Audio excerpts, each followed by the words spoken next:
자, 오늘 들려줄 이야기는 2001년 11월 6일 남구 용소로의 A빌딩에서 일어난 미치광이 과학자 사건이야.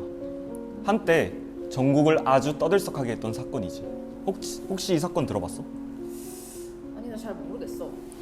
그러면 오늘 내 얘기에 한번 귀 기울여봐. 빌딩 주인 이모 씨는 이전부터 윗집과의 갈등이 엄청 심했대.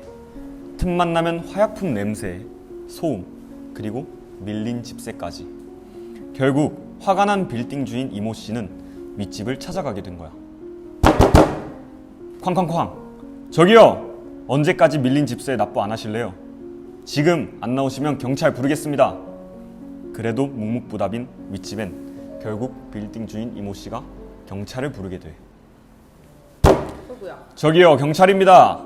지금 문 안 여시면 강제로 개문 조치 취하겠습니다. 끝까지 묵묵부답인 윗집에 경찰은 강제로 문을 열고 안으로 들어가게 되는데, 이런, 그곳에는 널브러진 연구 자료와 실험 물품들이 가득했던 거야. 경찰은 이 수상한 연구 자료와 불법적으로 사용된 물품이 있을 수도 있다는 생각에 모든 물품을 압수수색 조치 취했어. 압수수색까지 했다. 그런데 얼마 지나지 않아 집을 잠깐 나갔던 집주인이 다시 집에 돌아오게 된 거야. 그리고 그 광경을 보게 된 집주인은 순간 멈칫하더니 경찰에게 막 달려들었대.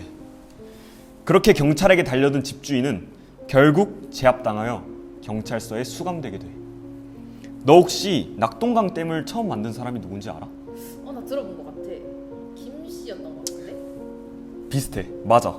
신분을 조회해보니 바로 이 집주인이 김 박사라고 불리는 김경림 박사였던 거야.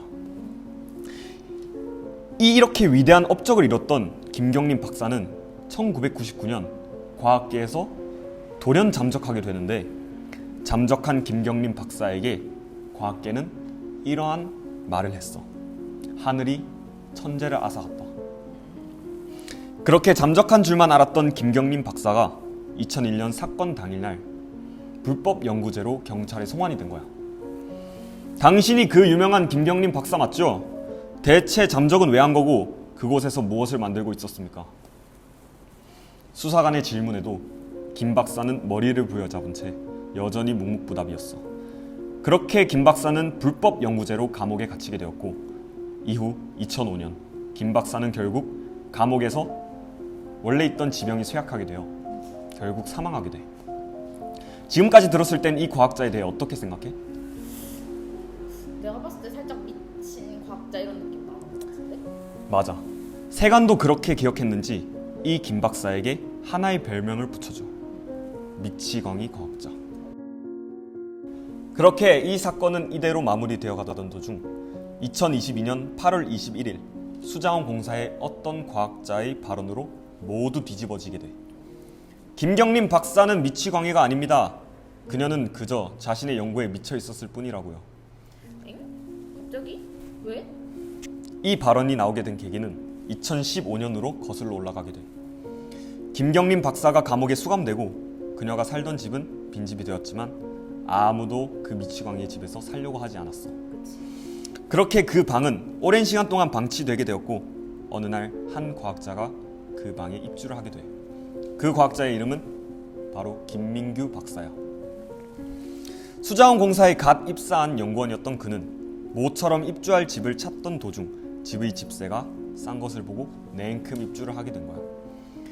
그렇게 집에 입주를 하게 된 뒤 짐을 풀며 집안을 정리하던 도중 한 일기장을 발견하게 돼. 그럼 그 일기장 김경림 박사 건가? 맞아. 여기 일기장이 있는데 한번 읽어봐.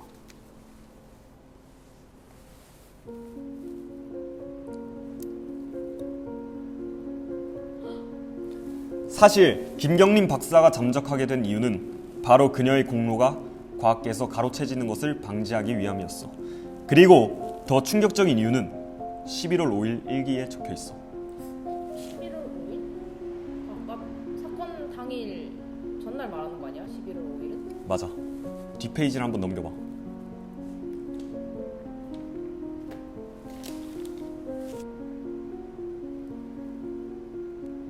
그러면은 하루아침에 하루아침에 연구한 게 다 날아간 거네? 어떻게 타이밍이 이럴 수 있는지, 만약 너의 연구가 하루 전날에 이런 참변을 당했다면 어떤 기분이었을 것 같아? 나도 근데 당연히 박사님처럼 미쳐버릴 것 같은데? 결국 이러한 이유로 정신적인 충격을 크게 받게 된 김경림 박사는 감옥에서도 자신의 공로가 빼앗길까봐 연구 내용을 말하지 않았던 거야. 그렇게 감옥에서 미치광이라는 타이틀로 김경림 박사는 최후를 맞이하게 되지. 근데 대체 그 연구가 뭐길래 김경림 박사가 그렇게까지 한 거야? 아, 혹시 초순수라고 들어봤어? 초순수? 들어는 본 것 같은데 잘 모르겠어. 그러면 내가 이 초순수에 대해 간략히 설명을 해줄게. 초순수란 고도의 정제 공정을 거쳐서 만든 물로서 전기 전도도 고형 미립자수, 생균수, 그리고 유기물 등을 극히 낮은 값으로 억제시켜서 만든 물이야. 김경림 박사는 무려 2년 동안 이 초순수를 연구한 거지. 김민규 박사는 이 연구가 이렇게 세상에서 지워진 것에 대한 비통함을 느껴 김경림 박사의 의지를 이어가기로 했어. 그 후 2022년 8월 결국 김민규 박사는 초순수를 만드는 데 성공하게 돼. 이렇게 초순수에 대한 발표를 하면서 김경림 박사와 연루된 모든 것을 그 자리에서 발표하게 된 거야. 결국 공로를 빼앗았던 그 당시 몇몇의 과학자는 수감되게 되었고, 진압을 하고 과잉 처분을 한 경찰들에게도 처분이 내려졌어. 다행이다. 이렇게 미치광이 과학자로 기억되었던 김경림 박사는 이후 초순수를 처음 개발한 과학자로서의 명성을 떨치게 돼. 여기서 끝이 아니야. 특별히 오늘을 위해 수자원 공사 측 김민규 박사님을 이 자리로 모셔보았어. 진짜로? 응. 안녕하세요, 김민규 박사님. 네, 안녕하세요. 아, 네. 이렇게 흔쾌히 촬영에 응해주셔서 정말 감사드리고요. 먼저 일기장을 처음 발견했을 당시 심정을 혹시 말씀해 주실 수 있나요? 일기장을 처음 봤을 때는 당황하였습니다. 왜냐하면 김경림 박사는 미치광이로 알려져 있었으니까요.